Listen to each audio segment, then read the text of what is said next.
Shalom. First and foremost, I want to give all praises and glory to the true and living power, which is Yahweh, Ba'ashem Awashai, Ba'ashem Recha Kadash. Yahweh is the true name of the Heavenly Father. Yahweh Shai is the true name of His only begotten Son, and there is no God beside Him.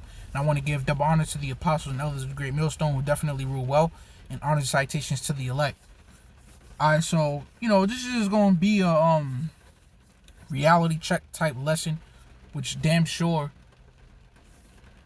and I'll say it again, damn sure, goes for myself first and foremost, which is why I'm doing this lesson anyway.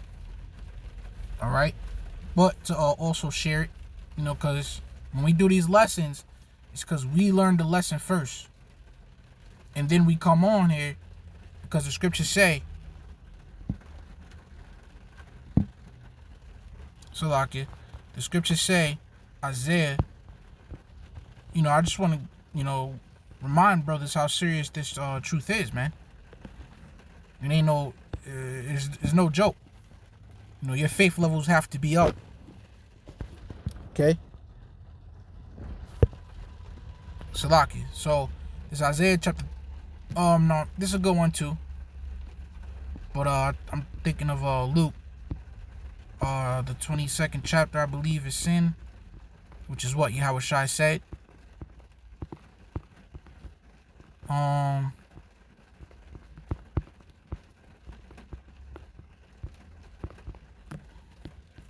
Alright, let me just search it real quick.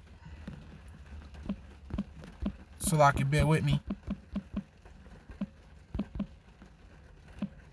So I just realized, well, not realized, but was edified by this lesson, a personal lesson first. And then when we get edified by it, we make a lesson to strengthen the brotherhood. This is Luke 22:32. It says, "But I have prayed for thee that thy faith fail not." Whew. Man. It says, "And when thou art converted, strengthen thy brethren." See? So whenever we be converted or, realize something, we then do the lesson on it to strengthen the brotherhood. So this does go for ourselves first and foremost. Why? Because we were converted first, so to speak.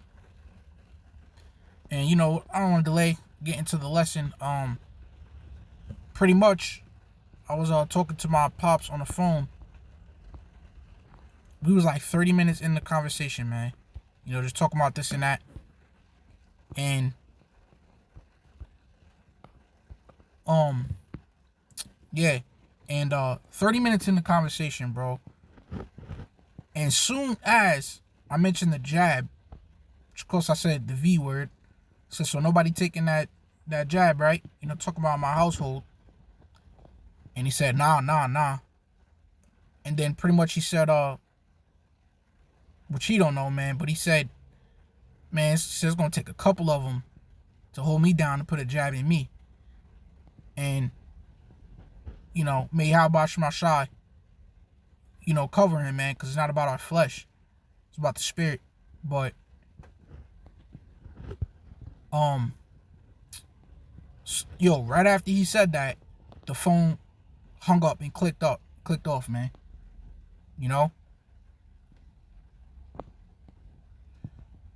I mean, we was on the phone for like 30 minutes, bro. 30 minutes. And as soon as when we got into that, the phone clicks. You shitting me, man? And then he called me back and said they don't like when we talk about that. I said, yeah, because they think they God, man. So that's just a reminder that Esau is not to be, of course I'm not trying to push no fear, but faith. Because fuck these devils, man. These guys are mortal men, man. To hell with these guys. And it's on and popping anyway. Whether you like it or not. Whether you know it or not. And what I mean by that is we're not going to get carnal. We're not going to do nothing carnal. We can't do nothing carnal. All we do is teach His word and teach brothers to have faith. But it's on and popping because this devil's going to come after us. whether you like it or not, whether you know it or not. So why fake the funk, man? Why bullshit around? You would rather gird up your loins like a man and build up your most holy faith. So this is all right.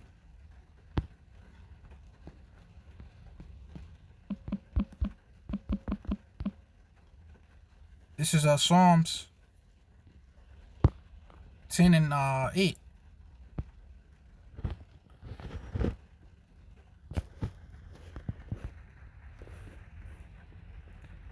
And it says, how about we start at 6 to go into this mother effer's pride?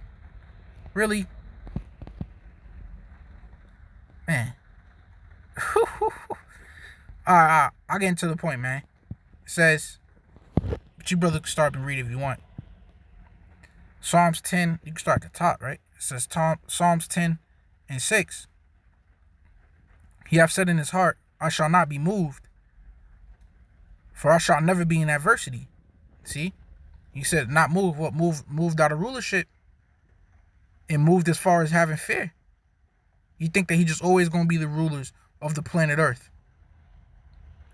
His mouth is full of cursing and deceit and fraud. Yeah, because he puts curses on us Israelites, man. I remember our brothers was saying that. He tries to put curses up on us through his gods that he worship, which is nothing more than the demons who report back to the Most High. It says his mouth is full of cursing and deceit and fraud. See? Take this jab. It's going to heal you. You think you should listen to somebody whose mouth is full of deceit and fraud? Does that make sense? Oh, we just put this in it and that in it. You know, because I saw that they show a little bit of the ingredients after you're done looking up all those goddamn names. Give yourself a headache going into all that shit. There's really no point even doing it because he's a damn liar anyway. His mouth is full of cursing and deceit and fraud. He's a fraud. Under his tongue is mischief and vanity. He sitteth in the lurking places of the villages. In the secret places doth he murder the innocent. He still does that to this day, bro. These FBI cats. Ain't that what they do? They sit back, oh, here he come. Which he does it to niggas who deserve it anyway, you know? Because they do nothing but selling drugs to our people, destroying our people. But when you do it to the innocent, to the men of the Lord, that's where you fucking up at. You know? Salaki. It says, he sitteth in the lurking places of the villages, in the secret places doth he murder the innocent. His eyes are privately set against the poor. He lieth in wait secretly as a lion in his den. He lieth in wait to catch the poor. He doth catch the poor when he draweth him into his net. See, so he sits around lurking, man, like a fucking creep. You know? And that's exactly what he does with his different technologies, man.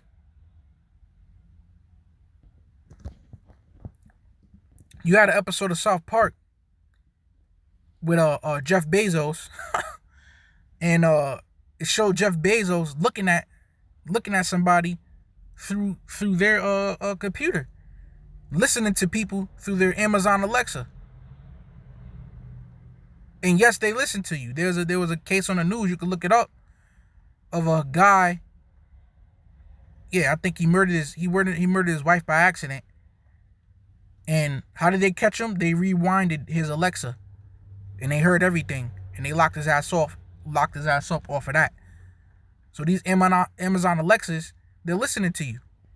If you say, yo, that's why I don't got none of them shit, your phone's listening to you. You can't escape this devil.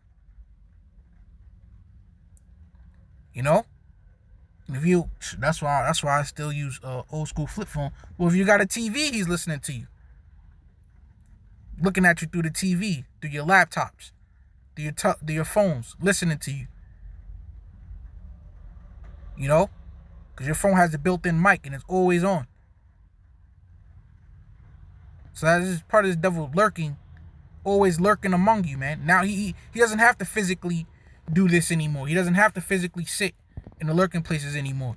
He can sit from a damn office somewhere, listening to you on your devices, man. Okay? And who does he really want to zone in on? The Hebrew Israelites. Didn't they say domestic terrorism is the #1 priority right now? But then what? He doesn't find nothing. He doesn't find what he wants to hear, man. Because we're not carnal men. We're spiritual men. Oh yeah, you know what I'm saying? So this devil is he got a close ear to us, man. And he want to make that move on us. So that's why one of the scriptures I always use and think of says, "What manner of persons ought ye to be? Seeing all these things shall be dissolved, what manner of persons ought ye to be?" But I like to use that for all situations. Seeing as how this devil, got us in his sights, what manner of person should we be? I'll get it right after this. It says, Psalm 10:10, he croucheth and humbleth himself, that the poor may fall by his strong ones. See? So he's being fake. He's being fake, man, and you 2/3 fall for it. You sitting here marching with Edomites, right? Doing this and that with Edomites, but they'll never admit to you that you're the chosen people of the Lord. Sirach 12:10 says, never trust thine enemy, man. Psalms 83 says, thy enemies make a tumult. And then it names who your enemies are. So you're to never trust those nations. If you think you could trust them, tell them to admit that you're one of the chosen people right now. See if he do it. Tell him to admit that the Lord is a so-called dark-skinned man. He'll never do it. Alright? Verse 11. He saith in his heart, the Most High hath forgotten. He hideth his face, he will never see it. And that's what these people think. And that's what these elites think. They don't think that the Lord gonna have our back, man. They don't think that they're gonna have to pay for all that wickedness that they've done to the Lord's chosen people.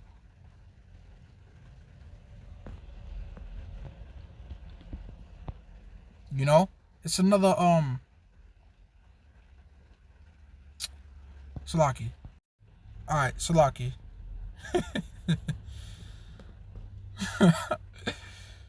So back in Psalm 64, right? Verses I'm gonna start verse 7 to make it shorter. So, but the Most High shall shoot at them with an arrow. Suddenly shall they be wounded. Okay? So, the Most High is working in our favor. The Most High is doing things in our favor as well. As Esau is stalking us, bothering us, troubling us, the Most High is stalking him, bothering him, troubling him.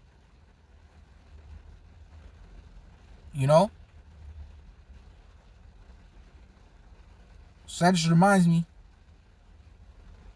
of a guy walking and another guy creeping on him, lurking on him. But then you got a guy creeping on him, lurking on that guy that's creeping and lurking on that original guy that's just going about his business. So that's what you get. So this is serious, man. Let me get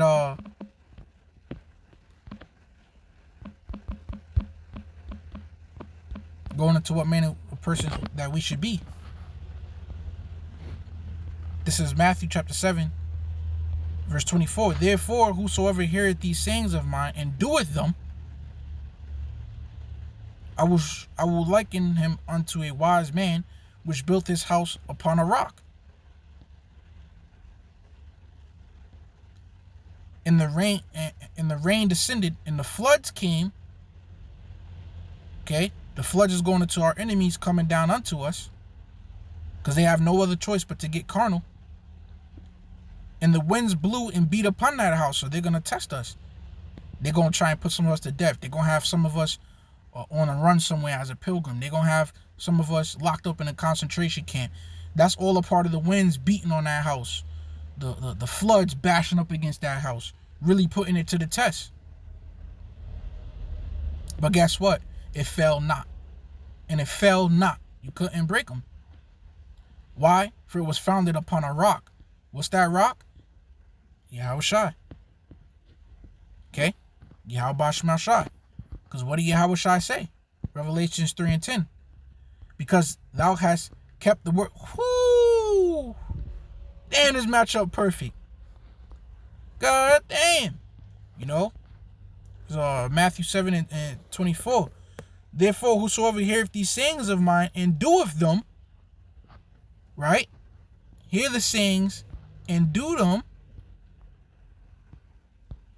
And then he continues to say, Revelation 3:10, because I have kept the word of my patience. See? He heard the sayings and did them. Meaning what? He kept the word of the Lord's patience. I also will keep thee from the hour of temptation, which shall come upon all the world to try them that dwell upon the earth. So don't think don't think so much on Esau, the so-called white man. Okay? This ain't his movie. This ain't his story. He's not the main cast. The movie ain't about him. It's really about Yahweh Shema Shai and the hopeful elect. And each of the hopeful elect gonna have their own story. So guess what? Ultimately, really, it's about you. It's about you and your faith with Yahweh Shema Shai. It's not about what Esau could do. The scripture say, fear not what man could do unto me. It's not about what Esau could do unto you. The story is not about what Esau could do unto you. This story is about your faith in Yahweh Shema Shai. So if we build up our faith in the Lord and have strong faith in Yahweh Shema Shai and truly believe and dedicate our life to this thing, man, not fucking around, being dead serious about it, trying to grow every single day. That's what's gonna get us through. That's what's gonna earn us our salvation, man. That's what's gonna give us the strength to be able to get through. That's what I'm trying to say. You're not gonna get through. We're not gonna get through off our own strength because I'm tough. That's not what the movie is about. That's not how you succeed in this movie, man. We succeed through our dedication to Yahweh Shema Shai. Lord wants to edify, and I'm gonna say shalom.